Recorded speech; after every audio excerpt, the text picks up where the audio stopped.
ಉಚ್ಚಾಟಿತ ಶಾಸಕ ಯತ್ನಾಳ್ ಹೊಸ ಪಕ್ಷ ಕಟ್ಟತಕ್ಕಂಥ ವಿಚಾರಕ್ಕೆ ಸಂಬಂಧಪಟ್ಟಂತೆ ಹಿಂದೆ ಹೊಸ ಪಕ್ಷವನ್ನು ಕಟ್ಟಿದಂಥ ಯಾರೂ ಕೂಡ ಯಶಸ್ವಿಯಾಗಿಲ್ಲ. ಅದನ್ನು ಬಿಡಿಸಿ ಹೇಳ್ತಕ್ಕಂಥ ಅವಶ್ಯಕತೆ ಕೂಡ ಇಲ್ಲ. ಹಿಂದೆ ಯಾರೆಲ್ಲ ಪಕ್ಷ ಕಟ್ಬಿಡ್ತೀನಿ ಅಂತ ಹೋದ್ರಲ್ಲ, ಇವ್ರು ಯಾರೂ ಸಕ್ಸಸ್ಫುಲ್ ಆಗಿಲ್ಲ ಅಂತ ಬಾಗಲಕೋಟೆಯಲ್ಲಿ ಮಾಜಿ ಸಚಿವ ಮುರುಗೇಶ್ ನಿರಾಣಿ ಹೇಳಿಕೆಯನ್ನು ಕೊಟ್ಟಿದ್ದಾರೆ. ಬಸನಗೌಡ ಪಾಟೀಲ್ ಯತ್ನಾಳ್ರು ಒಬ್ಬ ಅನುಭವಿ ರಾಜಕಾರಣಿ ಇದ್ದಾರೆ. ಅವರು ಉಚ್ಚಾಟನೆ ಬಗ್ಗೆ ಮಾತಾಡ್ತಾರೆ. ಮರಳಿ ಕರೆದುಕೊಳ್ತಾರೆ ಇನ್ನೋ ರೀತಿಯಲ್ಲಿ ಆಗಬಾರ್ದಿದು. ಒಂದು ಮೌಲ್ಯಾಧಾರಿತ ರಾಜಕಾರಣ ಆಗಬೇಕು. ಹೋರಾಟ ಬೇರೆ ರೂಪದಲ್ಲೂ ಕೂಡ ಮಾಡಬಹುದು.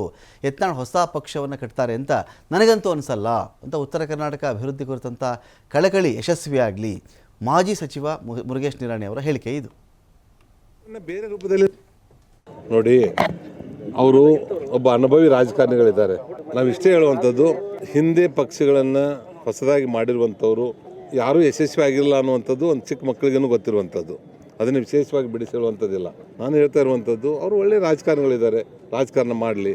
ಮತ್ತು ಈಗಾಗಲೇ 2 ಸಲ ಉಚ್ಚಾಟನೆ ಆಗಿದೆ, 3ನೇ ಸಲ ಉಚ್ಚಾಟನೆ ಆಗಿದೆ, ಇದೇನು ವಿಶೇಷ ಅಲ್ಲ. ಮತ್ತೆ ಹೊಳೆ ಕರ್ಕೊಳ್ತಾರೆ, ಇದೇನು ರೂಟೀನ್ ಅನ್ನುವಂಥದ್ದನ್ನು ಹೇಳ್ತಾ ಇದ್ದಾರೆ. ಆ ರೀತಿ ಆಗಬಾರ್ದು. ಒಂದು ಮೌಲ್ಯಾಧಾರಿತ ರಾಜಕಾರಣ ಆಗಬೇಕು. ನಮಗೇನು ಆಗಬೇಕಾಗಿದೆ,